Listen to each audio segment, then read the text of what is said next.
Um, Thanks to all participants who have already posted questions. If there are any further questions you would like to propose to our speakers, please post them now using your control panel. Our first question is for Gerrit. And the question is related to the role of the public authorities. So you reflected on the, you could say, shift from private transportation to the shared transportation. It seems to be that it's mostly companies who are taking advantage of this transition, and they are the ones introducing new initiatives like Car2Go or Uber. How far does the public government play a part in this, or do you think it's likely they will play a part in the near future?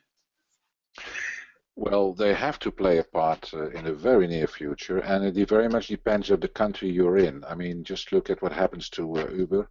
There are countries like Estland where the public government is actually discussing with Uber how to use this to build a public transport system, whereas in the Netherlands, although on one hand the Minister of Transportation says, well, this is very interesting, that we should do something to use it. It's still officially forbidden, and there are municipalities that actually give tickets to people that work with Uber. Airbnb is something similar. In one area it's being used, in other areas it's being abused. So this will be something that the government has to get involved with. Otherwise, it's going to be a mess. Having said so, we do see that organizations, non-profit organizations, business organizations, are simply just start testing. They're testing all over the place. So it will be very interesting to see what is going to happen. The interesting, or what the manufacturers' executives say is that basically the technology could be ready in 2020, 2025, but that, as usual, that's what they add, legislation is behind the curve. So we'll see. But there's no doubt that the governments have to make a move as well. Okay. Next question is also for Gerrit, and one of the listeners noticed that in the case studies presented by Marianne, there were transport companies involved, but not car companies. Is that a correct observation, and how can you explain that they are not part of these more integrated tests? That has again to do with legislation. There are not many countries where self-driving cars are allowed on the road. In Holland, the RDW can make some exceptions for semi-automatic cars. You should think about level 4 in this case. So in that respect, very recently, that block has been lifted.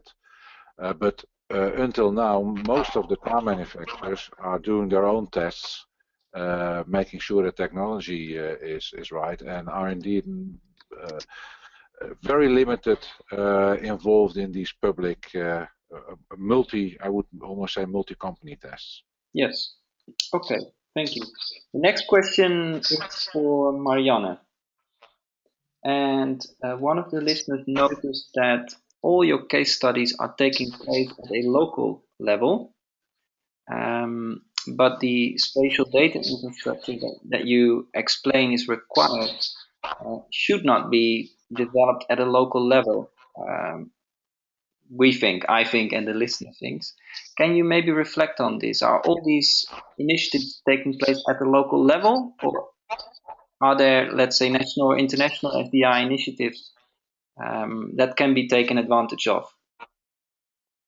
Yes, let me state that all these 4 examples are part of European community projects, and of course national government is involved, and I agree that these are very local because the challenges which they try to solve are always localized because spatial context is very important.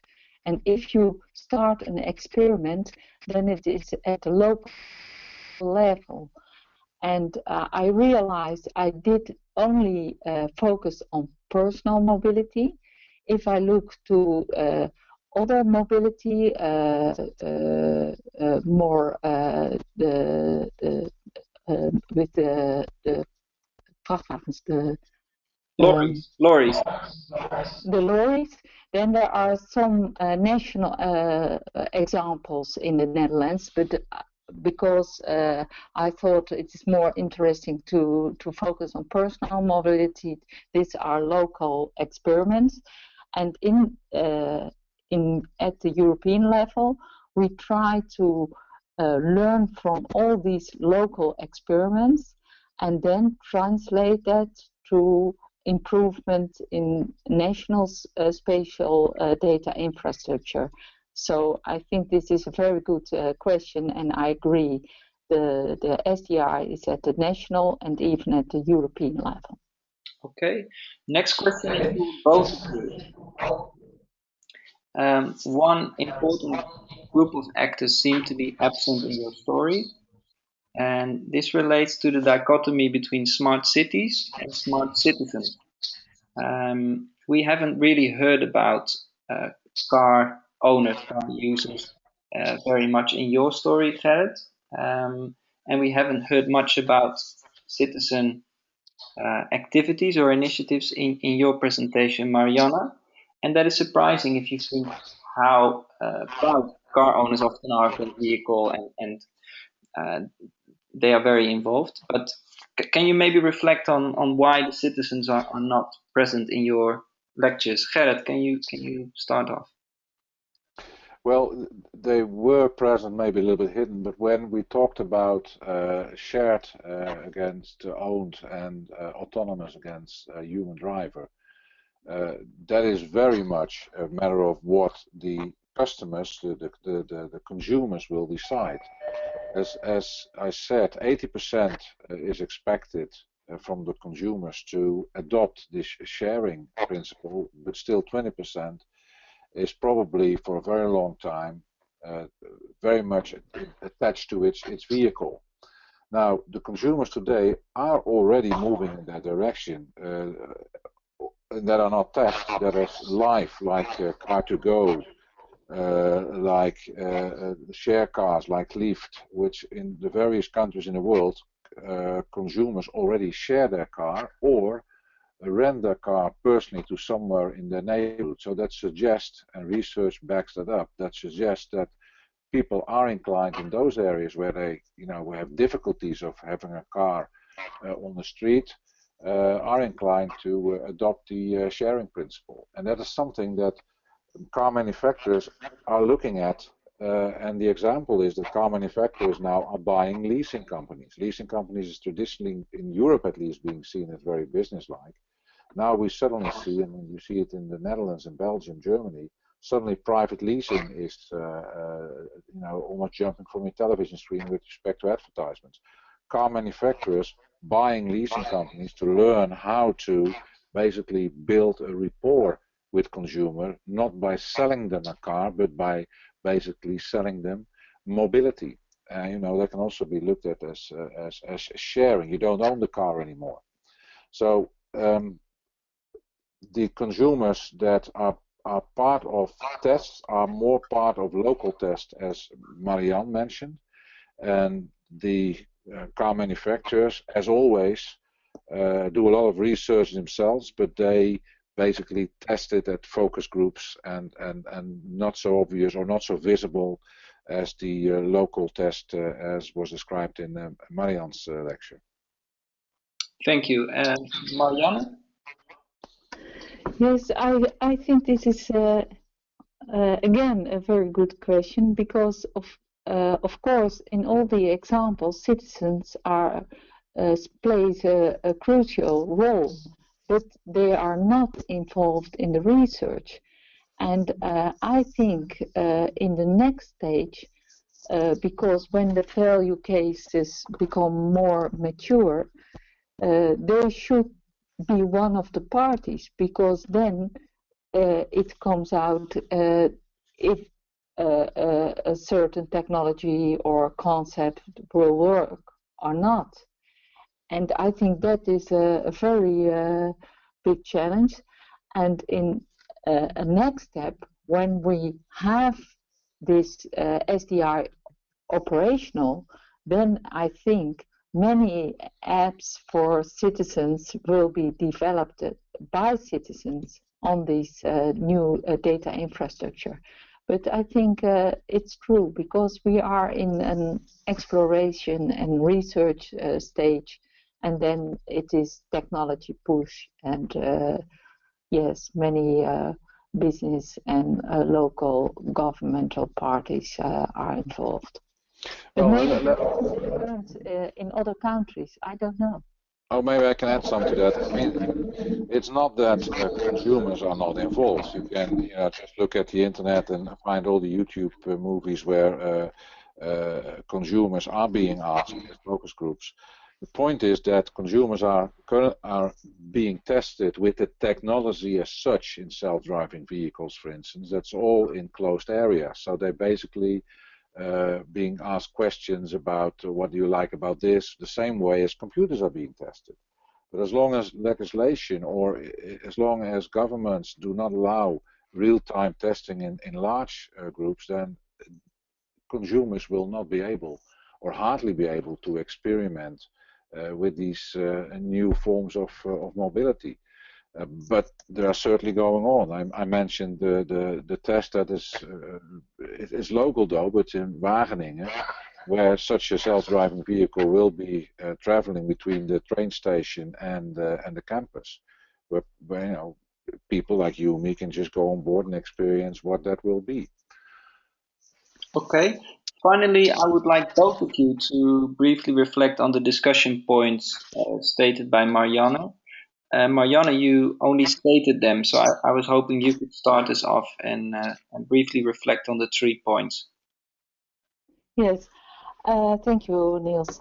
I think for running living labs, we need we need a community in the Netherlands, and I think at this stage we have, of course, Helmond, which is very technology oriented on the mobility side. But I think the relationship between Helmond, our innovative automotive center, and the GIS community is not stated yet. And I think when these are starting to collaborate, then I think there will be more living labs. So I think that is an important point. And yes, we need further standardization, because we need real data combined with all kinds of planning data. And this week I tried to get some GIS data from one municipality, and we find out that they still use 4 different geodata basic sets for the same data. So I think we need discussion on that, and that should be at the European and national level. And my last point for discussion is more a question for the other people. I think we need more experiments, and especially we need more discussions about our own experiments. So please help. Okay, Gerrit? Yeah, we have insufficient amount of living labs, and particularly in the whole area of smart cities. I mean, smart mobility is just one of the containers of smart cities. We can have smart energy, we can talk about smart healthcare and so on, but we have definitely not enough running living labs. We have a lot of local stuff going on, but there's insufficient connection between all those activities. With respect to the standardization, I'm always have difficulties with standardization. I mean, standardization is beautiful. That's why we have so many standards. Of course, we need standards, but on the other hand, if we wait for running or testing certain things until everything is standardized, we won't move ahead. So it has to go in parallel. And thirdly, we need more experiments with real-time data, GIS, definitely. I mean, real-time data, GIS, is the canvas on which everything else is going to be built with respect to smart mobility, smart cities, what have you. Technology is moving ahead. Computers are getting faster. Visualization tools are getting increasingly better. So the more experiments we have with real-time data, even on a small scale, and in particular sharing the results of those experiments, will be crucial for the way we move forwards in the next decade. Thank you, Gerrit. With an eye on the clock, I will need to finalize the discussion here. But thank you very much for addressing all the questions posed by the participants so fully.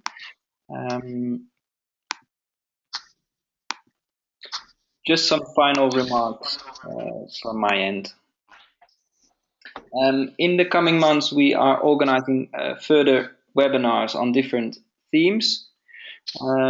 Please follow us on @UNIGIS Amsterdam for updates on these. The forthcoming webinar is on the 18th of November and will feature 3 of our recent graduates who will be speaking about different topics. Stefan Brulman on mapping and modeling light pollution, Vincent van Altena on automated mapping techniques, and Martijn van der Ende on tracking and interpreting the spatial behavior of feral cats. So a diverse range of topics, and we very much hope you will be able to join us. Thank you for joining in today. You will receive a follow-up email including a link to the recording of this webinar. And please share this also with people within your network because they may be interested as well to listen in. And we will also request some feedback about today's session. We would love to hear from you because it will help us to improve sessions. Finally, if you're interested in our MSc programs offered by UNIGIS International, please do get in touch with us. Thanks very much and have a nice evening.